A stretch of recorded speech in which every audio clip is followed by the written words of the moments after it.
Hey, friends, welcome to the Johnson City Living Podcast, where we learn about the people, places, events, and flavors that make Johnson City just a lovely place to live. I'm your host, Colin Johnson, with the Colin and Carly Group and Keller Williams Realty. If you're interested in buying or selling a home in the area, or if you're looking at investing in a rental property, give us a call at 423-930-8003, and we will look forward to helping you. Now, let's get to today's episode. It is a beautiful February day here in East Tennessee. It's like 67 degrees or something. We just had a foot of snow a week and a half ago or 2 weeks ago. And so the weather's changing rapidly. Our podcast is changing as we get wonderful new people every week. And so I am super excited for you guys to meet my new friends, Danielle, Katie, and Meg with Bristol Blooms. Welcome to the podcast today, ladies. Hey, thank you. This is the first time we've been in here with multiple guests, so forgive me if I totally fumble it up, but I think we'll do great. So you guys are all raising flowers and part of a flower collective, right? Mm-hmm. Called Bristol Bloom Collective. Yep. That's pretty cool. So Danielle Smith, you're the founder of the Bristol Bloom Collective. Tell us a little bit about it. Well, so the Bristol Bloom Collective came about 2 years ago. A flower collective is not a new concept. It's not something we're pioneering and inventing. It's well spread throughout the U.S., but it's new to our area. Essentially, it is just kind of empowering small local farms to sell on a wholesale basis and making flowers more accessible, locally grown flowers more accessible to florists. Awesome. That's super cool. Then we get Katie Canaster with Wild Earth Flower Farm. Yes. Tell me a little bit about Wild Earth Flower Farm. Yeah. So I am in East Tennessee, right outside the Knoxville area. Okay. And I've been growing for about 6 years commercially and really focus on specialized blooms. So heirloom roses, chrysanthemums, dahlias, things of that nature, and only wholesale. So that's why I'm part of the collective. I love it. I love it. And not last but not least, Miss Meg Zinke with the flower. She's the flower girl of Tennessee. Flower Girl Tennessee. I was wondering who it is, and it's you. You're the flower girl. It's me. I share the crown with my mother-in-law, Vicki Kirk. Okay. And she's the main farmer. I'm the main florist, but we both dabble back and forth. And we are in Greenville. We've got a little half-acre plot in the heart of downtown Greenville. So we're right in the middle of things. And we do a lot of classic summer flowers, your zinnias, your celosia, cosmos, stuff like that. But we are on a bit of a journey. This is going to be our 7th growing season, and we're doing a lot of perennials. So we're putting in things for the future that are going to be producing for years to come. That's cool. All on a half acre. Half acre. We are expanding a little bit to the family farm. That's a fairly new thing for us. Okay. A bit of land changing hands in recent years, but we're still figuring that out. So main growth is in the city. Gotcha. Okay, Danielle. So you're saying like you want to try to bridge the gap between farmers and florists. Tell us kind of like this specific light bulb moment where you realized why the current system wasn't working for local growers. Well, it was actually an Instagram moment. One of the local florists in our area had kind of highlighted a collective in Richmond and had just said, like, I really wish that we had one of these in our area. Okay. And I went into a deep dive because I do wedding photography is my main career. And I know a lot of florists. I love flowers. I've always been appreciative of flowers. I live on a farm and love growing them. Never did it professionally. And then I kind of realized that I had this space and this place that could do all of those things. And I knew so many farmers and I was friends with so many farmers. And then as a professional photographer, I knew so many florists. And one of the things I always heard was that they loved local flowers. They were always the best, but I don't have time to get those flowers. I don't know. We don't even have local flower farms. And it was just something to me, like bringing both sides together and kind of empowering small local farms and also getting high quality blooms to florists. It all just kind of worked out. That is super cool. And yeah, I think so. Little history for me. My grandparents owned a florist shop in Memphis. And well, they own like 4. They had multiples. I love the smell of fresh cut flowers. I love Mhm. flowers. I think it's just, I don't know. It must have been in my DNA because my mother, she's from England, and so she was a gardener from birth. I think, I don't know, but and she even goes back. My aunt now owns a florist shop in Chattanooga, and so Very cool. my mother goes there like for Mother's Day and Valentine's Day, and to go help her as the swarms of people are, So I think it's awesome. I love flowers. I think it's just a neat thing, and so I got a degree in horticulture probably because of that on some level. Um, yeah. So tell us like for folks who are like, oh, we don't go to florist shops. We usually go to the grocery store. We get them here and there. I even see flowers at Sam's, right? Mhm. What's kind of the variety and different types of stuff that you guys offer that we don't see normally in like, the grocery store? Yeah, I'll speak to that one. Yeah. Yeah. I think the biggest thing is the freshness of the flowers. Yeah. So when you go to the grocery store or you buy from wholesale that's not local, the flowers are quite a few days old by the time they actually get into the Right. hands of the florist or the Yeah. person who's purchasing them.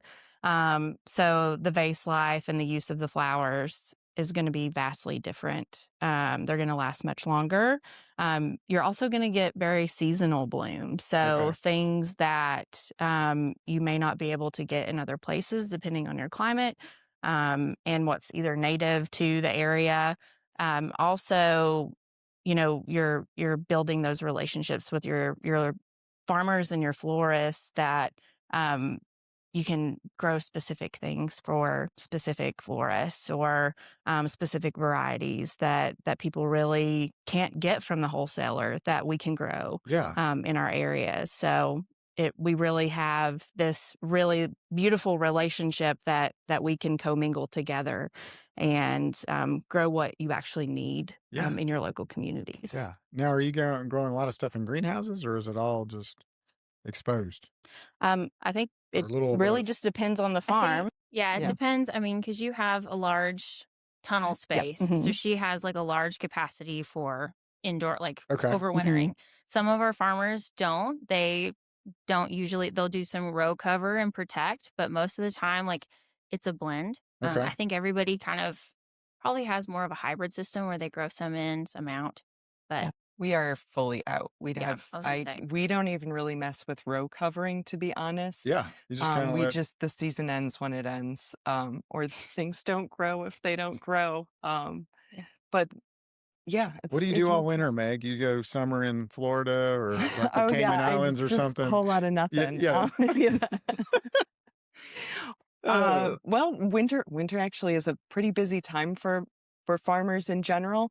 Um, if you haven't already planned your summer by the time winter rolls around, you're in trouble. you're in trouble. Or at least you're going to be really scrambling. So, and Yeah. for me, it's also a lot of like blocking in Instagram content, writing blog posts, making sure that everything for our subscription season is lined up. So there really isn't as much of an off season as I would personally like. Right. You're like, come on. Well, on Okay. some of our farms, like I started seeds in early December and they take, 12, 13 weeks and then you transplant them. So a lot of Mhm. us are already doing stuff in November, December for spring. Gotcha. So it's not just put it in there, forget it, come back in July and just harvest. Yeah. You kind of got to work on it a little bit all the time, probably. Absolutely. Yeah. Yeah. Meg, how does being part of a collective change the game for individual farmers, maybe compared to trying to sell everything on their own? Wow, it really cannot be overstated how much work it cuts down on. What a lot of people don't realize about farming is that so much of it is marketing because it can be so much fun to grow the crops and to plan all of it, but you have to do something with it or else you've got a field of rotting product. And being part of the collective means that for a big chunk of what we're growing, we're not exclusively wholesale, but a big chunk of it, we know exactly where it's going. And we've got a great support system to sell it. The collective itself, but then also the other farmers in the collective I know for me, if I've got someone in Greenville calling me, I need dahlias right now. Well, we had a terrible year for dahlias last year, so I immediately sent out a text to the group asking who has dahlias. And that happened over the course of the summer a few times with different things. So we're stronger as a group. Yeah. How big is the collective as a whole? So this year we have 9 farms. Okay. And there are so many in our area, and the ones every farm wants to do something different, and they all have different journeys. So like the collective it's not the right fit for every flower farmer, but the ones that are there, we're all like a team, a unit. We work together, and we want to see local flowers become more accessible. Because like the collective, the whole point is when you've got all these small flower farms and they're all doing the same work as the other flower farms, it's just so much wasted time and energy. So essentially, instead of having like a florist go farm to farm, you have farmers coming to the collective, dropping off, and then that florist is able to pick up from 9 separate farms at one time without having farmers doing extra transporting, without the florist having to communicate, and even taking down on like communication. Like instead of florists having to reach out to 9 different farms to ask who has what available, Yeah. they can I'm kind of the flower dealer. They all I was going to say, it They feels kinda like you're message me. the wholesaler person, but you're not wholesaling a whole lot. Yeah, right? we're Maybe- not it's different because the collective kind of people interpret it as a wholesale. And I do like to to distinguish ourselves. Like a wholesaler traditionally would be the flower farmers are selling their blooms to a person Mhm. who's buying them kind of at a low price, marking them up and reselling them. Gotcha. A collective doesn't work that way. So essentially, our farmers set the prices for their blooms, and they say exactly what they want to make from that, and the collective essentially benefits when they benefit. So if they're selling a lot of product, that helps the collective, but at no point is the collective purchasing blooms to mark them up and resell them. It's about flower farmer empowerment. But essentially the same way, like we want to take things off of the flower farmers' plates, like social media, blogging, advertising, networking, kind of it just streamlines their process so they can focus on farming, selling, and like let go of a lot of other tasks. It sounds like it's Absolutely. just a great thing all the way around, right? I mean, I feel like it's been great. We have such a great community anyway. Yeah. All of the other stuff has been a bonus. Like Danielle said, it is not right for everyone. And there was a little bit of figuring that out last year. But the group that is in it to be in it we've strengthened together over the last year. And I enjoy being part of something that's like, I don't know, the rising tide lifting all the boats. Yeah. I think you guys get to collaborate and probably brainstorm together, and you're like, hey, are you seeing this on your plants? And yeah, we are. And, and working together and probably solving a lot of problems faster and It's true. We more even efficiently. have a Google Sheet, a nice group Google Sheet to really tie it all in. Everybody loves the Google Sheet. Everybody so loves much. like a They're- super nerdy person that spreadsheet. brings out the Love the Google spreadsheet. I love it. I love it. Well, and tell me, like, what do the florists think about this? I mean, are they just like, this is awesome because now we don't have to go from Greenville and down to almost Knoxville to pick up flowers? It all comes out of the collective. I think that it's gotten last year, of course, our first full year as like a real business doing wholesale. I think it takes time. I think every single thing takes time to grow. Florists are used to certain systems, and some florists in our area have really incorporated locally grown blooms. Some have yet to and are kind of like figuring that out. Okay. So the whole push is we want to encourage florists to use local blooms. Sure. So this year, like we're really focused on kind of bringing more florists in, kind of strengthening relationships with the florists we have, and just kind of expanding the offerings we have as a whole. But I think that florists, those who love local blooms, I mean, it makes it so much easier for them. I love it. I love it. What are some of the unique flowers that specifically grow in our area here that people may not be able to find That's a Meg elsewhere? question. Let's go to Meg. Hey, Meg. Great, why don't you That's take a this Meg one? question. So I was thinking about this. I think what sets this region apart is not necessarily what we can grow here that can't be grown elsewhere, but how we can grow here that can't be done elsewhere. So, for example, with dahlias, a lot of places, those are a really intense crop because you're putting them in the spring, in the late spring, you're babying them, then you're digging them up in the fall once the frost comes, and you're babying them over the winter. Here, if you play it right, you can cover them and leave them in the ground because we're not going to get as intense a frost. Same thing with Lysianthus. It's a flower that looks sort of like a rose. Very beloved of those who love them. I'm a fan. Lysianthus. And those in this region, we've found that you can actually overwinter those as well. So that is a huge perk. Plus, spring is functionally here for us. We've got daffodils coming. We've got flowering trees coming soon. So we get a naturally longer season. And then when you do have stuff like covers, row covers and greenhouses and hoop houses, you really can play a year-round game here that would be a lot trickier in other places. If you wanted to do a year-round thing and not try and, like go to Florida in the winter. Yeah, I get it. Yeah. I know what you've been doing all winter. Yeah. Now, for like some of our flower growers locally who may be listening and they want to cover their dahlias, what would you suggest they use for the winter or to help them winter out? Yeah. So what we do is we cover them with leaves. Okay. We have a very helpful neighbor who somehow like chops up all his leaves and like bricks them. And so That's amazing. I know, it's incredible. great. So my mother-in-law will go and like steal those and throw them in her truck, and then we'll break them up over the dahlias and cover that with a tarp and weight that. Because the main thing is that they need to be cozy and they need to stay dry. Oh, wow. Okay. If they get wet, then they rot. They rot. Yeah. You can also mulch them with just about anything. So Okay. like straw or like Just regular old composted mulch. mulch. Yeah. Yeah, like wood chips, things of that nature. The only thing that you do have to worry about is the Wet. yes, being wet. So So cover 'em the up. tarp is very helpful. Tarp is very helpful. What are some tricks to keeping your tarp from blowing down the road?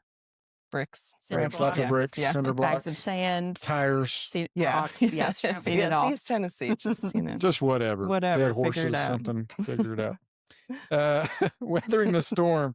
So flower farming is, you're at the mercy of the elements. So how do you guys support each other when we get a frost or a late rainy season comes in? How do you guys take care of each other through that? Yeah, it is every season is a surprise, right? Because we That's never fair. know what Mother Nature is gonna, bless That's us right. with Yeah. every year. Yeah. It's just Um, every day is different. And I think Meg, had a wonderful example of this in one of her earlier answers of she was calling around like who has dahlias because she didn't, theirs didn't come through for the season. And I think that is the ultimate example of how the collective and just a flower community helps each other. Yeah. Not only that, but resources. Whether you're a first-year farmer or you've been doing it for a couple of years or you've been doing it for a decade, you are continuously learning all the time.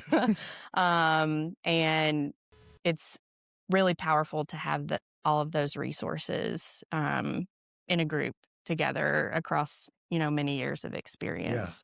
You don't really get if you're searching on Google or trying to find online resources. You actually have someone that you can talk to, and I think that that's a really special thing to have that community. Yeah. Do you guys check out the Farmer's Almanac every year? I was like, at this point, it's just kind of in there. Yeah. Hi, I'm an old guy. Welcome to the podcast. But it's funny because you see these farmers and they tracked all that for years, right? And then so they created Absolutely. this almanac, and then you're not supposed to plant before May 8th because that's the last frost of the year. And so I think it's just cool. But you guys don't need that anymore. You've got your own data and your own spreadsheets, and you got each other. Do you guys specialize in certain flowers? Like you all go, okay, Meg's going to be the dahlia lady and you're going to be the chrysanthemum lady or whatever. Do you guys kind of do that or do you all just grow whatever you want? Well, I think the whole one of the biggest points of the collective is allowing farmers to kind of grow more of what they love to grow and less, because I mean, up until not the collective started, but flower farmers, you have to grow like a well-rounded everything so that you can kind of provide all sorts of different stuff. Yeah. Whereas the collective, when you're working as a team and you have a farmer who loves to grow heirloom roses or you guys, yeah, I was like, you guys grow all sorts of stuff, but like they can focus on growing more of what they, and that's the Google spreadsheet. Yeah. The Google spreadsheet kind of lets everybody know who's planning on growing what, because we have, So they may not go, all right, I love growing dahlias or tulips or whatever it is, but it looks like Danielle's already growing 1 million of those, so I'm not going to be able to sell those. So I'm going to move over to lavender or something. yep, just something different. It also helps us grow capacity for specific varieties too. So Because you're tracking demand too. yeah, so if you have multiple farmers that are growing the same thing, or they're not growing the same thing, and you have one farmer that's growing a lot of one specific flower, that helps with capacity and being able to serve the florists and really. Because like we had X number of orders of this last year. Exactly. Well, and so the relationships we formed with florists last year, it got to a point where, since we are local, they could kind of let us know, like, hey, these are the color palettes for the events we have next year, or this is the flower we would really love to see locally. Mm-hmm. And we were able to kind of facilitate that over the fall, because when you're planning your crops in November for the summer, you kind of have to know in advance. So the collective kind of helped provide farmers with more insight on what sold well, what we need more of, and who's growing it. That's cool. Okay. Let's talk about environmental impact. Like, I'm assuming if you don't have to ship your flowers from like Venezuela, that you're going to save on fuel and environmental impact. So how does like using local sustainable stuff help the environment in your eyes?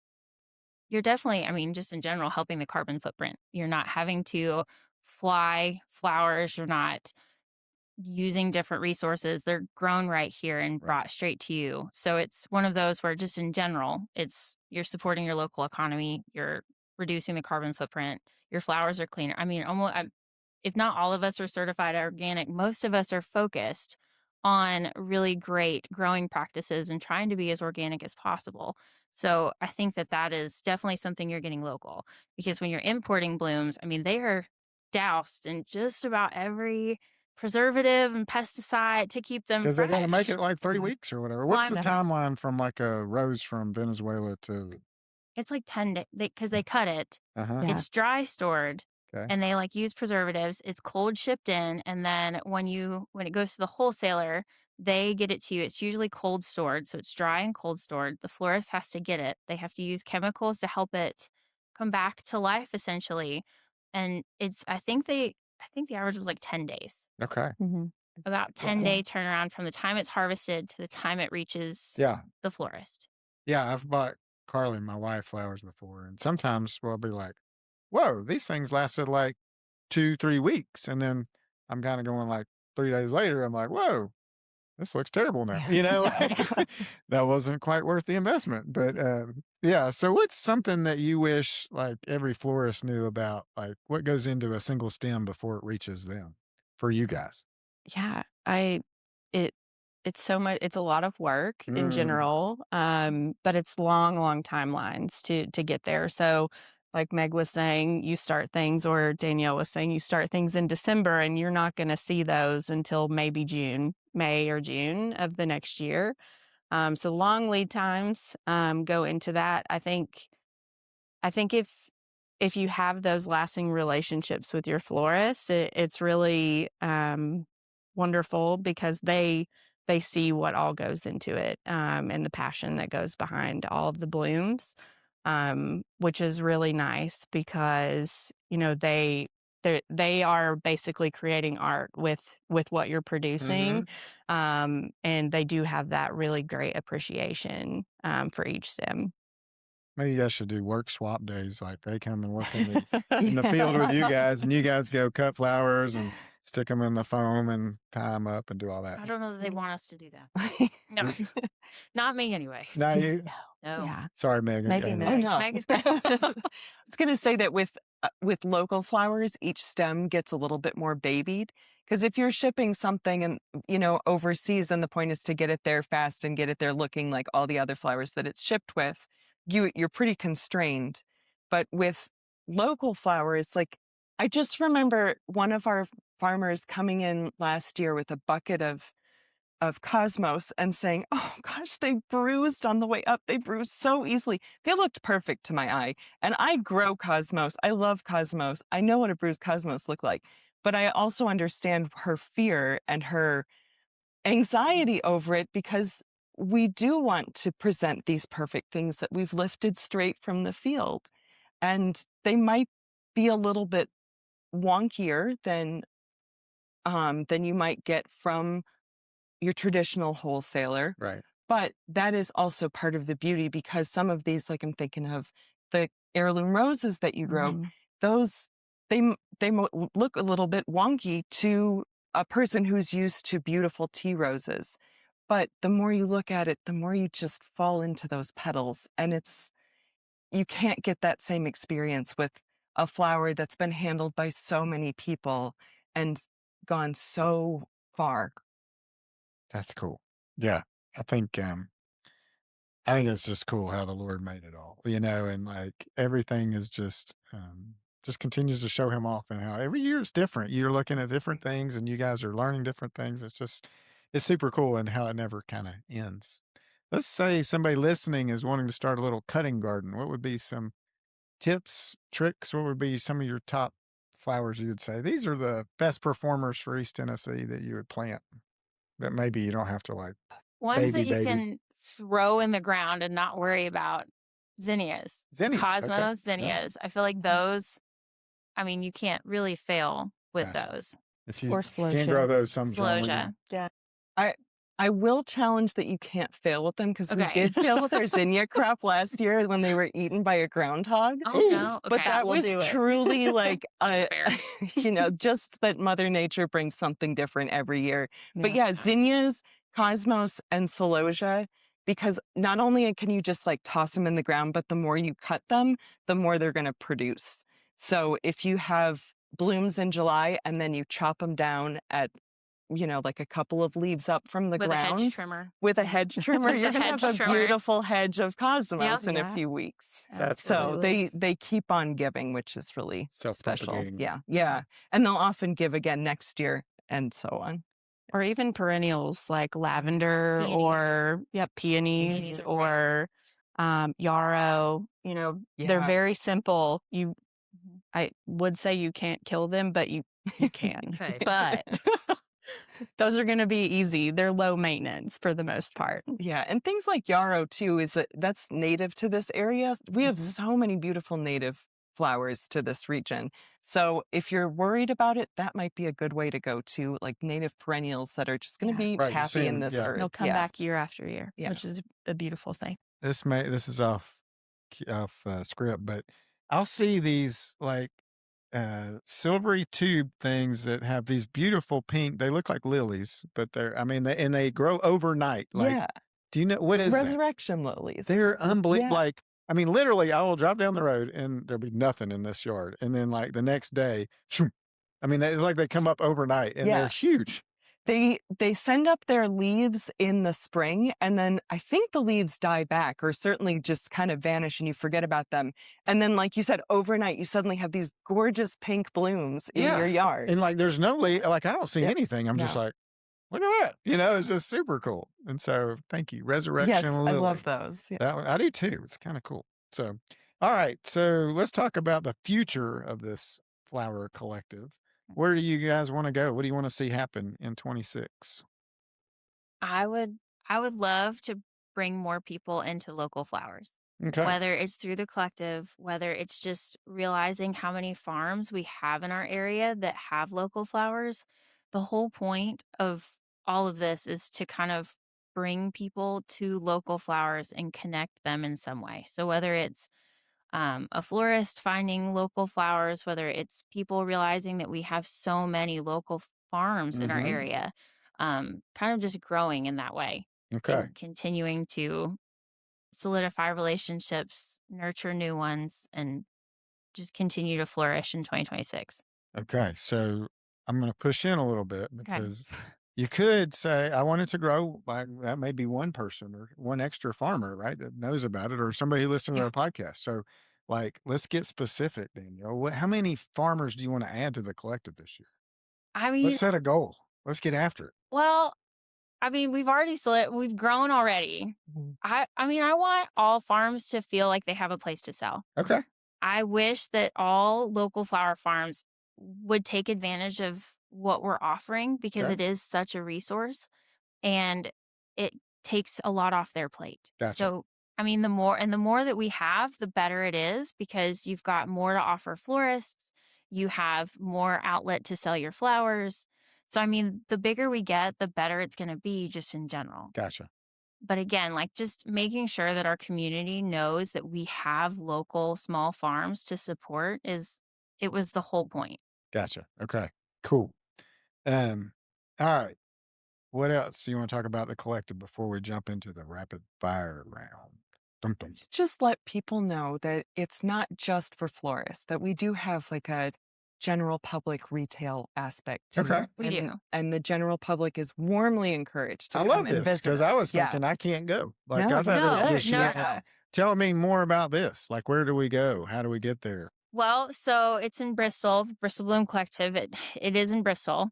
We have a shop. We're open right now Wednesdays, and our growing season officially we have April 1st is our first official market. Okay. The general public will be able to shop with us starting on Earth Day, which is April 22nd. Nice. And you are more like, we have plenty of people who buy like in bulk. We have events like retail people, Sure. if you've got baby showers, if you want to do your own wedding, if you just need a bucket of blooms to feel better, this is the place to come. We don't sell, like the big thing is we are a wholesaler. So you're not going to walk in and find prearranged flowers. Gotcha. But you're going to be able to come in and get great high quality varieties and make your own, which is, I mean, my favorite part is putting all this stuff in a vase and having a great time with it. So we love our retail customers. Gotcha. And so you're open for the public April 27th Thursday. starting. And then how often you're just open on Wednesdays? Every Wednesday. Okay. And where do our listeners find out more about it? Like, can they go online and check out like what's in there currently? Like what's the flower of the month, growing season stuff? So we on our website, we've got a kind of seasonal calendar of what's in bloom. So you can check out like locally what will most likely be in bloom. Gotcha. And then you can shop online. We have a storefront via Rooted Farmers, so you can kind of pre-order blooms if you need them in advance. And we're open every Wednesday. That's super cool. Okay. Anything else before we fire around? Are you? I think our open date was the big one. Yeah, big one. Yeah. Okay. What are you guys? Early birds or night owls? Night owl. Early bird. Early. Me too. I'm an early bird. I get up early. What time do you get up? 7. Okay. Well, that's not early. 5:30. I'm with Meg. 5:30. 5:30. I get up at 7. It's not early. I enjoy mornings.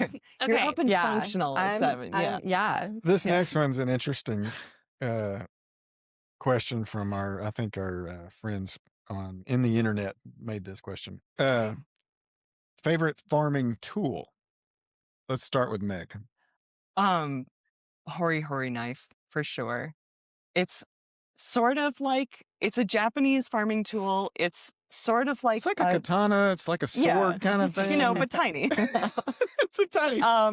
It can be used sort of like a trowel, but it has a sharp edge. Ooh, yeah. So it's great for digging a little hole to put a flower plug in. It's great for slicing out weeds. You can use it for so many different things. Where can someone buy this hori knife? Ooh, I think It's going to go viral now. You should start selling I wish for I'd start selling it. $19.95. And if you order now, I'm just kidding. Yeah. Katie, what's your favorite? Now I think I'm gonna change mine. Rapid fire. Just shoot it out. No, Spatula. probably a spatula. Probably a screwdriver. Yeah. Or a butter knife. What's the thing with the little V on the end? Like it looks like a screwdriver, but it's got a little, and you can weed out stuff. Have you ever used that guy? Dandelion digger. Yeah, there you go. Those are handy. So. Yeah, but the screwdriver's great. Or stick, Yeah. Just get in there and stick it. Really just being resourceful Yes. with what you have. Farmers you don't figure have to stuff have out. fancy tools. That's right. You don't, do you? You got to figure it out. Yeah. Okay. Danielle? So I don't know the name of mine. Okay. It's a long stick and it has like the big triangle that you can scrape the weeds off of the ground. Kind of like a hoe almost, but kind it's of, more of a triangular. Yeah. And you just kind of, okay, you know what I'm talking about. It's like it's got like a triangle head and it's more vicious. It's kind of like, it's like you can turn it sideways and get that point and just get in there. You can just shave the weeds off of the ground immediately. Yeah, it's a therapy tool. Yeah. I love it. Why do you feel like it's so much fun and rewarding to dig in the dirt? Who wants to hit that one? I mean, this is off topic, but you're looking at me like, hey, wait a minute. I think it's because we're actually getting we're getting nutrients. Is that what it is? I read about this a while ago. There's a biome there that you're becoming part of. Right. Yeah. You're getting that back and forth. And also, I think it is like cross-pollination with dirt. Yeah, cross-pollination with dirt. Like you're boosting your immune system, That's right. I guess. Yeah. It feels good. It feels good, and it's very easy to get a sense of accomplishment. I think that the mental aspect of you can make something look good pretty quickly. Right. Yeah.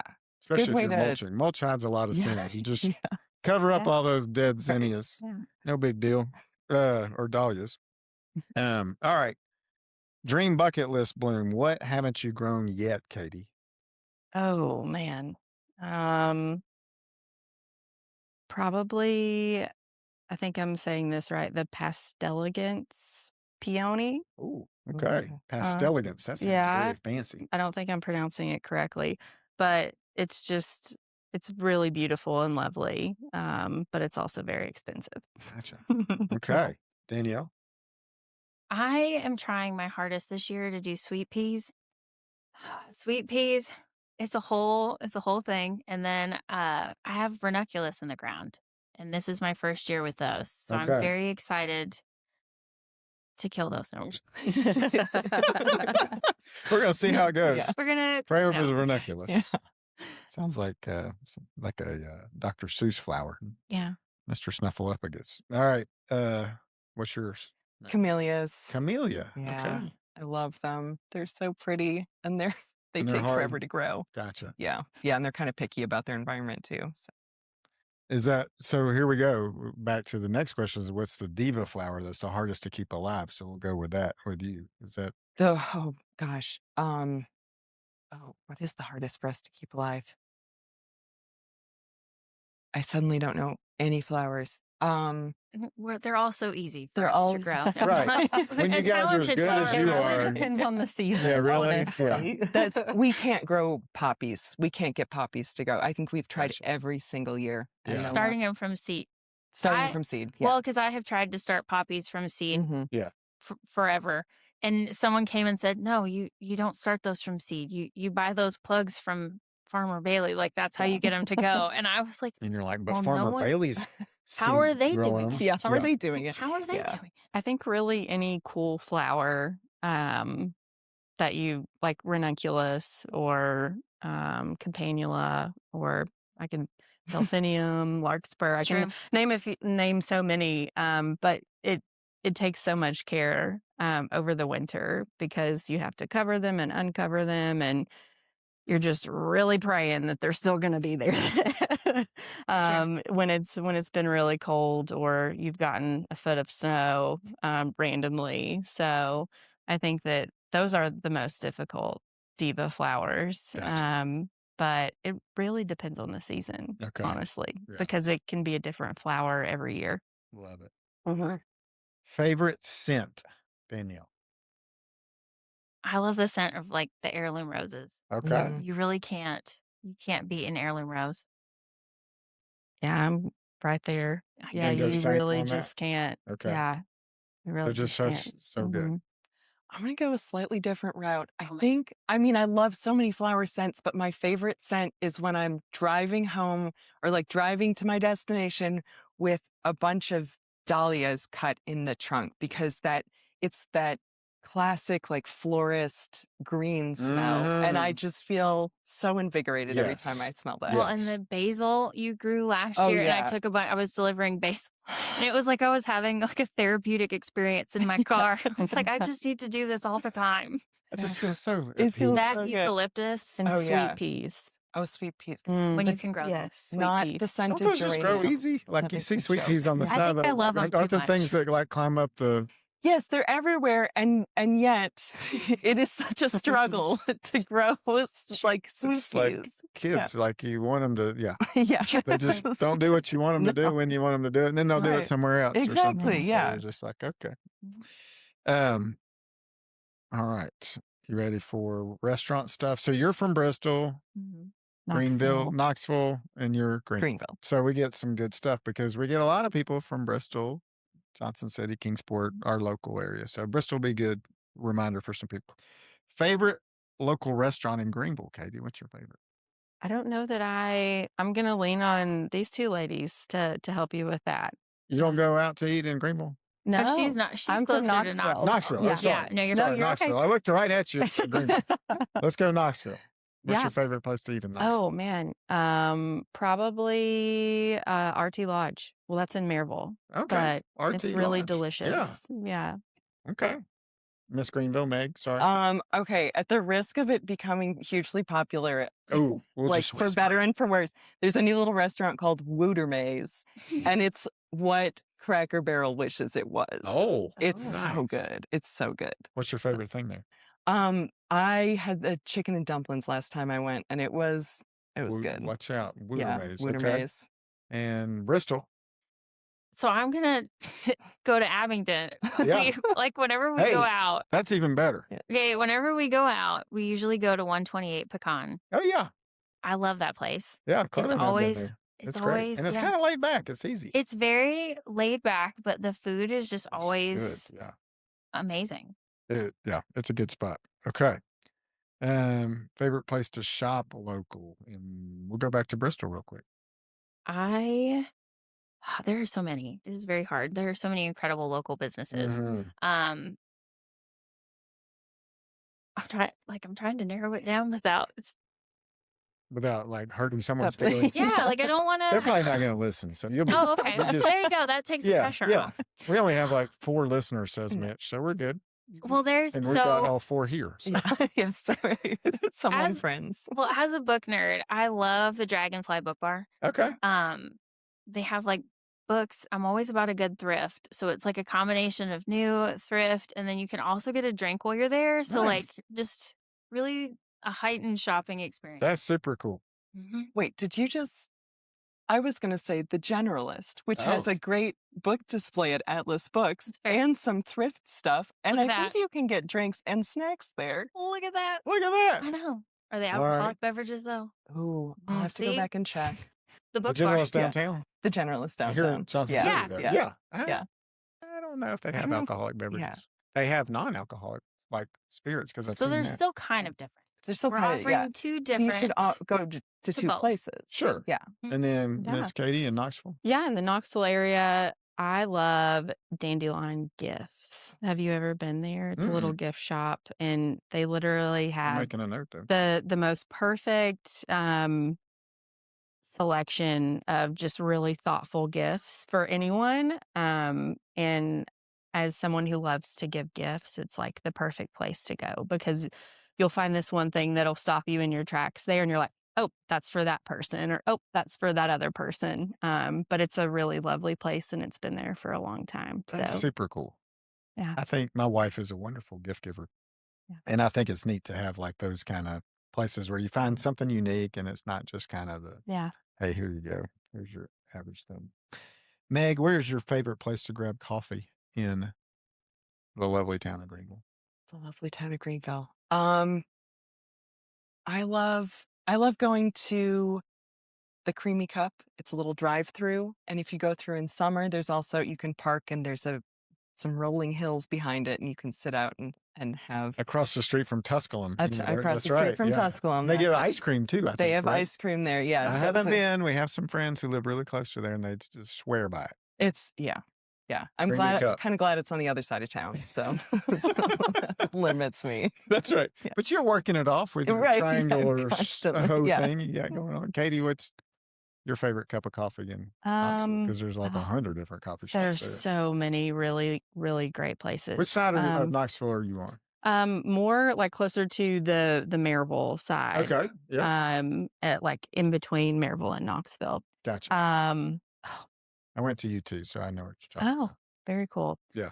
Well, just yesterday I went to Potchke's Deli. Hotchkiss. And it's really delicious. And they have really wonderful coffee. That's cool. Yeah, the food and the coffee's great. So people who are listening, driving down I-40 right now, stop in Potchke's Deli and then go to the Dandelion gift shop. Yeah, in Maryville. There you go. Yeah. Danielle, coffee in Bristol. Again, so many.